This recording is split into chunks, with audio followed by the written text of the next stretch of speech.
اگر کسی شخص کو سخت حاجت آن پڑی ہو تو بعض صالحین نے لکھا ہے کہ وہ بسم اللہ الرحمن الرحیم کو 12,000 بار پڑھے.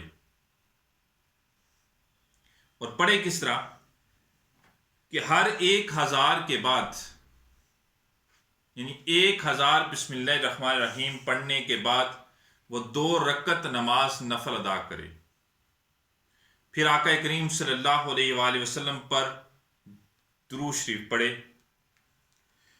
اور اس کے بعد اللہ رب العزت سے اپنی حاجت کا سوال کرے.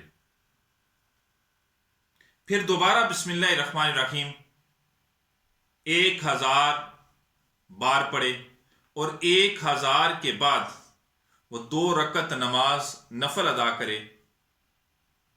پھر آقا کریم صلی اللہ علیہ وآلہ وسلم پر درود شریف پڑھے اور پھر اللہ کے حضور اپنی حاجت کا سوال کرے کہ یا اللہ یہ مجھ پہ حاجت آن پڑی ہے،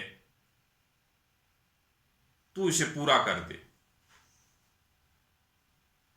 اسی طرح پڑھتا رہے یہاں تک کہ وہ 12,000 کا عدد جو ہے وہ پورا ہو جائے.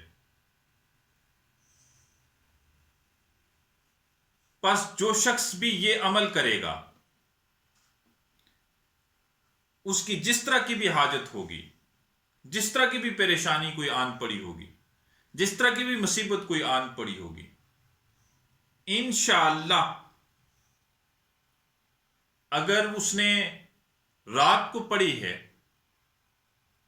رات کو یہ عمل کیا ہے، تو صبح سورج طلوع ہونے سے پہلے اللہ اس کی حاجت کو پورا کر دے گا. اور اگر اس نے دن کو پڑھا ہے